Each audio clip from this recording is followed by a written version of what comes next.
Class के बच्चों से और भाषा से जुड़े स्किल्स का भी सर्वे किया गया। इसमें उनसे पूछा गया कि भाई अक्षर पहचानते हैं कि नहीं, शब्दों को पहचानते हैं कि नहीं, जो बेसिक स्किल्स हो सकते हैं भाषा से जुड़े। इसमें 20 भाषाएं हैं, इसमें हिंदी और अंग्रेजी भी शामिल है और सबका जो रिजल्ट आया है वो दिलचस्प है। सबसे पहले देखिए क्लास 3 के गणित के जो सवाल थे और उससे जो टेस्ट निकाली एनसीईआरटी ने, उस टेस्ट में बेसिक स्किल भी नहीं है। यानी आपसे जो उम्मीद की जाती है नंबर्स आप पहचाने, दो छोटे छोटे नंबर्स को जोड़ पाए, ऐसे स्किल्स भी 11% बच्चों में नहीं थी और बाकी 37% बच्चे भी उस टेस्ट को क्लियर नहीं कर पाए ताकि ये कहा जा सके कि इनके बीच में बेसिक स्किल्स है। तो ये करीब करीब 48% का आंकड़ा है जो अपने आप में चिंताजनक है। 48% बच्चों के पास बेसिक स्किल्स भी नहीं है गणित के मामले में। अब इसके बाद आपको दिखाते हैं ये अंग्रेजी का हाल है। यहां भी 15% और 30% यानी 45% बच्चे ऐसे हैं जो आप कह सकते हैं जो फेल हो रहे हैं टेस्ट में। 21% पास हो रहे हैं और 34% बहुत अच्छा परफॉर्म कर रहे हैं। ये अंग्रेजी का हाल है। इससे पहले गणित आपने देखा था और अब हिंदी ले लेते हैं। हिंदी में भी 21 और 32, यहां तो ज्यादा बुरी स्थिति है। 53% बच्चे जो तीसरी क्लास में पढ़ रहे हैं, हिंदी की बेसिक समझ उनको नहीं है, हिंदी के बेसिक टेस्ट में वो पास नहीं हो रहे हैं। तो ये है चिंता की बात। और जैसा कि हमने आपको बताया कि इसमें 20 भाषाएं शामिल थी, हिंदी और अंग्रेजी को मिलाकर। तो ये बड़ी ही चिंता की बात है कि जो बेसिक स्किल्स है, चाहे गणित से जुड़ी हो या भाषाओं से जुड़ी हो, ये तय करती है कि बच्चे की पढ़ाई लिखाई ठीक से हो रही है या नहीं हो रही है। ये एक सर्वे है जो कि जिसका मकसद भारत सरकार का ये है कि बच्चों को पूरी तरह से इक्विप किया जाए, बेसिक स्किल्स उनके कंप्लीट किए जाए आज से 3-4 साल बाद, और उसके लिए ये सर्वे किया गया। ये कोई कोविड का असर नापने के लिए, मापने के लिए सर्वे नहीं किया गया। लेकिन जो इससे बात निकलकर सामने आती है वो तो यही है कि जब तीसरी कक्षा में अभी बच्चा है तो 2 साल उसने कैसे पढ़ाई की होगी? ऑनलाइन। तो ऑनलाइन पढ़ाई जो उसकी हुई, उसके नतीजे में क्या ये इस तरीके से बच्चे पिछड़ रहे हैं, इस पर आज हम बातचीत करेंगे। पैनल से आपको मिलवाते हैं। फादर एग्नेल स्कूल की प्रिंसिपल मुक्ति श्रीवास्तव हमारे साथ है और चितकारा इंटरनेशनल स्कूल की डायरेक्टर नियति चितकारा और चाइल्ड साइकोलॉजिस्ट चीनू अग्रवाल। आप तीनों का बहुत बहुत स्वागत है।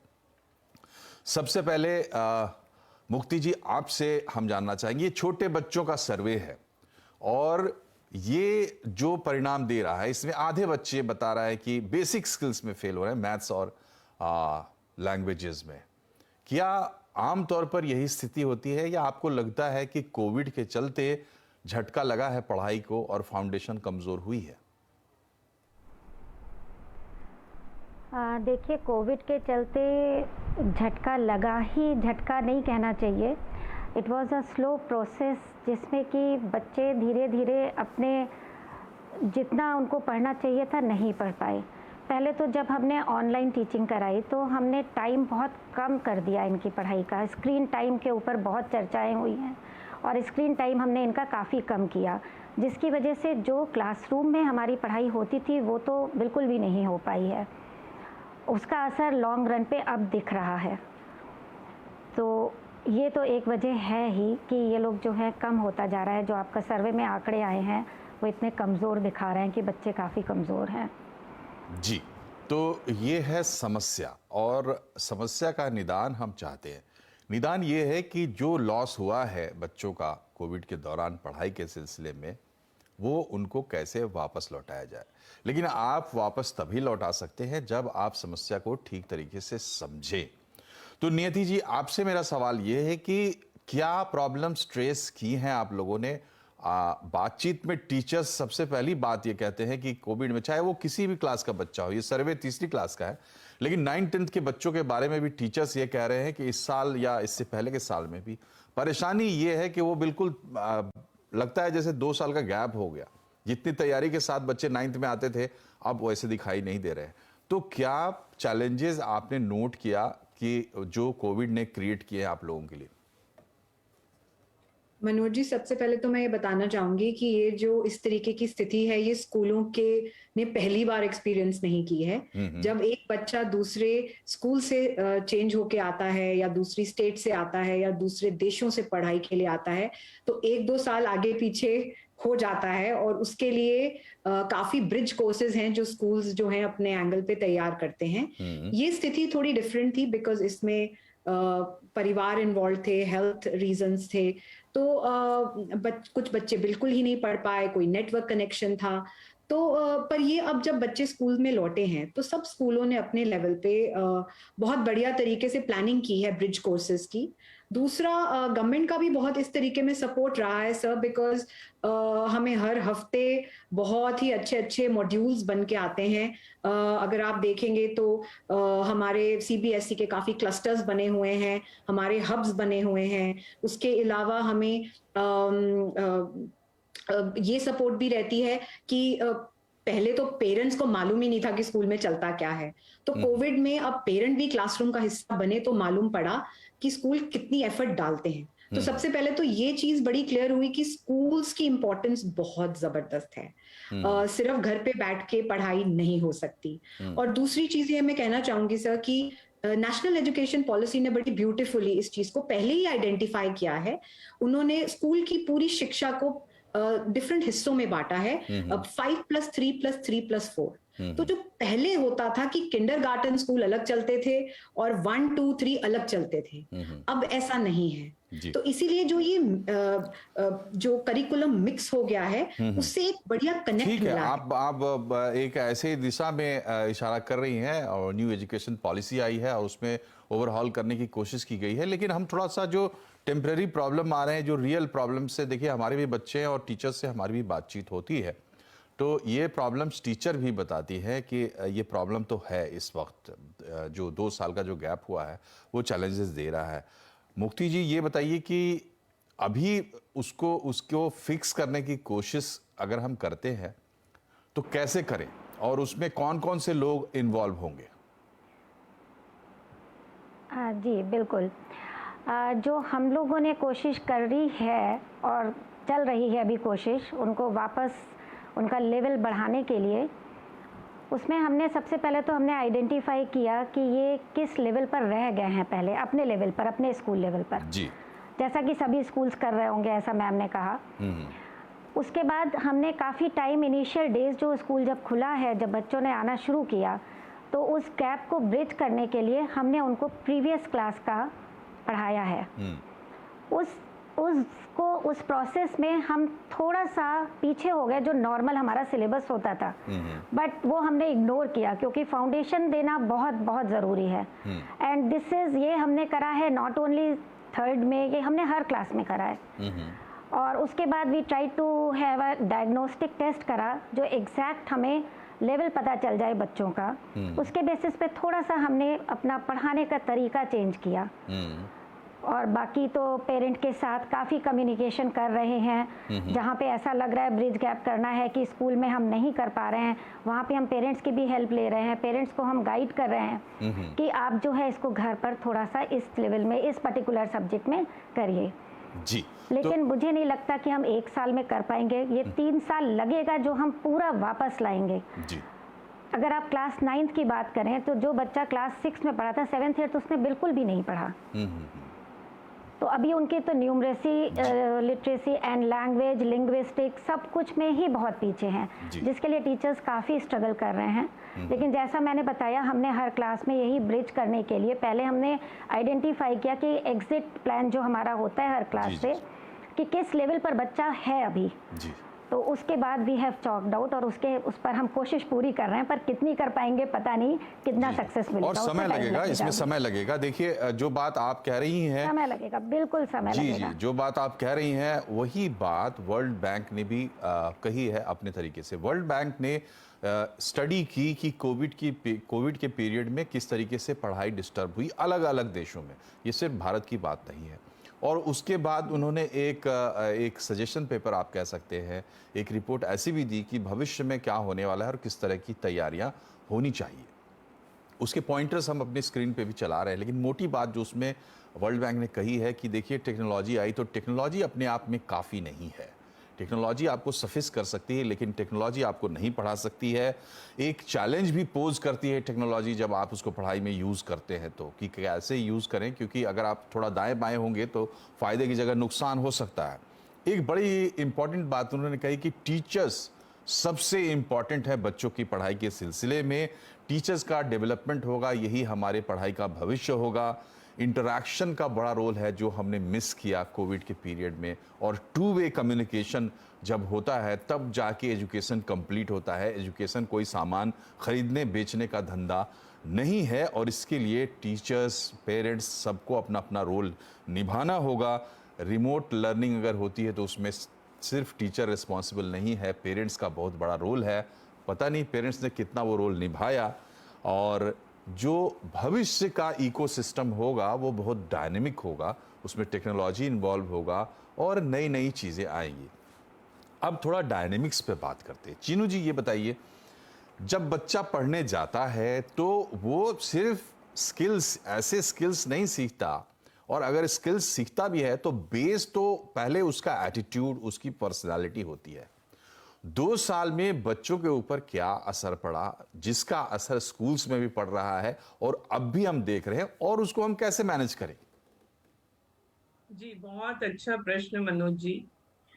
मुख्यतः 2-3 बातें सामने आ रही हैं। पहली बात तो, क्योंकि बच्चे निरंतर गैजेट्स के संपर्क में रहे इन 2 सालों में, तो उनका मैन टू मशीन इंटरैक्शन बढ़ गया और मैन टू मैन इंटरैक्शन बहुत कम हो गया। इसलिए उनकी सोशल स्किल्स में हम देख रहे हैं सबसे ज्यादा कमी आई। दूसरी जो कमी आई वो उनके कॉन्फिडेंस में आई, क्योंकि अब उनके अंदर हमें वो आत्मविश्वास नहीं दिखाई दे रहा कि वो बाहर जाएं और बाहर जाके दूसरों से, जैसे वो पहले इंटरैक्ट करते थे, उस तरह से इंटरैक्ट कर पाए। तीसरी बात ये है कि वो कंफर्ट जोन में आ गए। इसलिए हम साइकोलॉजिस्ट जो हैं अपने क्लिनिक्स में स्कूल रिफ्यूजल की समस्या देख रहे हैं, जहां पर पेरेंट्स बच्चों को लेकर आते हैं और कहते हैं कि स्कूल ही नहीं जाना चाहता है, और अगर जबरदस्ती ले भी जाएं तो वहां पर स्कूल के गेट पर पहुंचते ही उल्टी करने लगता है, परेशान हो जाता है, चक्कर आने लगते हैं, जिसके चलते हम वापस घर ले आते हैं और घर आने के बाद वापस से बिल्कुल कंफर्टेबल हो जाता है।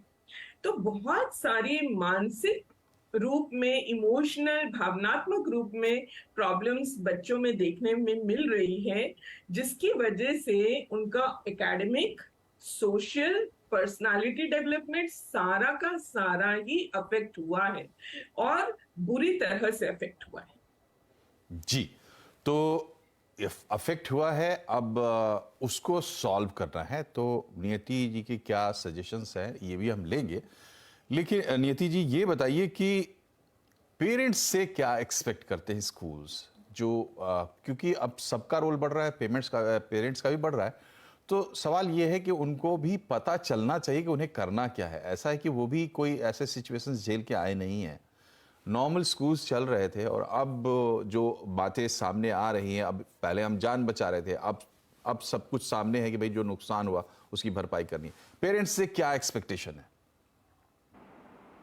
एक्सपेक्टेशन है कि अब जो स्कूल एजुकेशन है वो सिर्फ बच्चों तक सीमित नहीं है, पेरेंट्स भी बहुत इंपॉर्टेंट स्टेक होल्डर्स हैं, और जो रिपोर्टिंग मैकेनिज्म्स हैं स्कूल्स के वो इतने स्ट्रांग होने चाहिए, और एजुकेशन को बहुत पर्सनलाइज्ड होना होगा इस दिक्कत को पूरा करने के लिए। तो बजाय के पूरी एक क्लास के लिए एक स्ट्रैटेजी बनाई जाए, एक एक बच्चे और एक एक परिवार के लिए वो स्ट्रैटेजी बनानी पड़ेगी, और हर परिवार की अपनी दिक्कतें हैं, अपने टाइमिंग्स हैं, अपनी समस्याएं हैं, तो उन सबको मद्देनजर रखते हुए सिर्फ स्कूल टाइम टेबल से कुछ नहीं होगा। हम लोग होम टाइम टेबल भी बनाते हैं परिवारों में, और वो टाइम टेबल हम बच्चों और माँ बाप से बनवाते हैं, तो हम अपना टाइम टेबल नहीं थोपते। तो उससे क्या होता है कि परिवारों में परिवार के साथ टाइम स्पेंड करने का भी टाइम मिलता है, और वो इम्पॉसिबल होमवर्क्स नहीं मिलते। और जैसे मैम ने बहुत ब्यूटीफुली कहा कि हमने ब्रिज कोर्सेज स्कूल्स ने स्टार्ट किए हैं, जिसमें कुछ हिस्से पिछले 2 सालों के करिकुलम के डाले गए हैं और कुछ नए करिकुलम के सिलेबस को कम किया गया है। इसमें सीबीएसई ने भी बहुत अपना योगदान दिया है। सिलेबस काफी टाइम से कम हो रहा है, 20-30% सिलेबस दोनों तीनों सालों में काटा गया है, और उसकी कवरेज नेक्स्ट सक्सेसिव इयर्स में उसको भरपाई की गई है। तो ये जो इश्यूज हैं ये इस तरीके से। और उसके अलावा देखिए, एजुकेशन भले कोविड प्री हो या पोस्ट कोविड हो, हमेशा से मैं मानती हूं कि बच्चा एक धागा है। जी तो एक सिरा अगर स्कूल पकड़ता है तो दूसरा सिरा माँ बाप है। जी अब अगर स्कूल ने वो सिरा पकड़ा है और माँ बाप ने वो सिरा ढीला छोड़ा है, तो आप सोचिए उस धागे जी का बिल्कुल, क्या। ये हमेशा से सच है। बात जो अब आपने कही, बात बिल्कुल सही है। कोविड हो ना हो, किसी भी स्थिति में दोनों सिरे बहुत जरूरी हैं और दोनों को पकड़ना है। लेकिन मुक्ति जी ये बताइए, मेरी व्यक्तिगत समझ ये कहती है कि एजुकेशन सिस्टम में सबसे इंपॉर्टेंट कड़ी टीचर्स है, और पिछले 2-3 साल में ऐसा महसूस हुआ है कि सबसे ज्यादा अगर बोझ किसी पर आया है या दारोमदार किसी पर आया है, स्वाभाविक रूप से वो है शिक्षक। पहले ही ओवरबर्डन थे स्कूल्स के टीचर्स, कई तरह की उनकी अपनी शिकायतें हैं। उनको कैसे, क्या उनको भी केयर की जरूरत है? आपका अनुभव क्या कहता है? आपने बहुत अच्छी बात कही। जो 2 साल में टीचर्स ने जो स्ट्रगल किया है और साथ में उन्होंने बहुत कुछ सीखा है, उनका वास्ट एक्सपीरियंस ऐसा रहा है, उनकी खुद की इतनी अच्छी ग्रोथ हुई है। मैं नहीं कहूँगी कि वो बहुत आसान फेज़ था, टीचर्स के लिए वो बहुत बहुत कठिन फेज़ था, लेकिन वो चैलेंजेस उन्होंने लिए, विद स्ट्रेस लिए, विद खुशी से लिए, लेकिन अब वो अपने आप को बहुत एम्पावर्ड मानती हैं। उनको लगता है उन्होंने बहुत कुछ सीखा। साथ में ही जो आप ये कह रहे हैं, अभी बात चल रही है बच्चों की इमोशनल उसकी, अब एक काउंसलर या 2 काउंसलर स्कूल में काफ़ी नहीं हैं। जी हर दिन हमारे पास केस आते हैं जिनको कि हमारे टीचर्स अपने लेवल पे हैंडल करती हैं, सबको वो नहीं भेज पाती। ये भी उनके लिए एक बहुत बड़ा एक्सपीरियंस है और बहुत बड़ा चैलेंज है। मैं उनको सच में धन्यवाद, तहे दिल से धन्यवाद है कि उन्होंने किस तरह से अपने आप को नए सिस्टम में ढाला, एक एक बच्चे की केयर करी, कोशिश पूरी करी। लेकिन आपको पता है कि ऑनलाइन क्लासेस में हम चाहे कितना भी चेज़ करें, बच्चा लॉगिन करके चला जाता था। उन केसेस में हम बहुत आसानी से बच्चों को नहीं मॉनिटर कर पाए, लेकिन फिर भी पेरेंट्स के थ्रू कोशिश पूरी की। तो इन सब में ये 2 साल कब निकल गए टीचर को खुद भी नहीं पता, लेकिन एक बहुत बड़ा अचीवमेंट है टीचर्स के लिए कि वो टीचर्स अपने आप को इतना एम्पावर्ड समझ रही हैं इस समय। टीचर्स की बहुत बड़ी जी टीचर्स का बहुत बड़ा अचीवमेंट है। यहाँ एक छोटे से ब्रेक के लिए रुकना पड़ेगा, इसलिए आप बीच में टोक रहा हूँ। टीचर्स का तो बहुत बड़ा रोल है और उन्होंने बहुत बड़ा रोल निभाया है, लेकिन जैसा कि आपने कहा कि अब स्कूल में 1-2 काउंसलर्स की ज़रूरत नहीं है, ज़्यादा काउंसलर्स की ज़रूरत है। वो काम भी टीचर्स कर रहे हैं, जो भी गैप होता है टीचर्स फिल कर रहे हैं। शायद टीचर स्टूडेंट रेशियो जो है वो भी हमको बढ़ाना पड़ेगा, और इस तरह की तमाम चीज़ें हैं जो निकल कर सामने आएगी। यहाँ रुक रहे हैं हम लोग ब्रेक के लिए। ब्रेक के बाद जब लौटेंगे तो कुछ छोटे छोटे सजेशंस आपसे चाहेंगे जो पेरेंट्स के भी काम आए, टीचर्स के भी काम आए। छोटे से ब्रेक के बाद।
ब्रेक के बाद एक बार फिर से आपका स्वागत है। आज हम बात ये कर रहे हैं कि कोविड में जो डैमेज हुई, पढ़ाई को जो नुकसान हुआ, उसकी भरपाई कैसे करें, क्योंकि अब वो साफ साफ दिखाई दे रहा है। चीनू जी, ये बताइए कि हमारे देश में इतने प्रोफेशनल लोग नहीं हैं साइकोलॉजी को लेकर, ये फैक्ट है। तो ट्रेडिशनल विजडम जो है हमारा इस बारे में, उसी से काम चलता है, चाहे प्रिंसिपल हो, टीचर्स हो, माँ बाप हो, आस पड़ोस के लोग हो, जो भी हो। तो क्या सजेशंस हैं आपके? आपने प्रॉब्लम्स आइडेंटिफाई तो किए, लेकिन सजेशंस नहीं बताए। तो सजेशंस क्या है आपके पेरेंट्स के लिए, टीचर्स के लिए? और जो सवाल मैंने पहले पूछा कि हमें कमी है हमारे पास ऐसे प्रोफेशनल्स की जो साइकोलॉजी में जिनका हाथ मजबूत हो, उस समस्या को भी कैसे दूर करें? जी मनोज जी, पहले तो हमें अब ये देखना पड़ेगा, मुक्ति जी की बात को मैं आगे बढ़ा रही हूँ, कि every teacher has to become a teacher counsellor now. And so basic counselling skills हमको टीचर्स को और पेरेंट्स को दोनों को सिखानी पड़ेगी। जो वार्मथ, एम्पैथी और अनकंडीशनल पॉजिटिव रिगार्ड के प्रिंसिपल्स हैं, वो इस स्थिति में सबसे ज्यादा यूटिलाइज होंगे, जहां पर हमारे सामने दो समस्याएं हैं।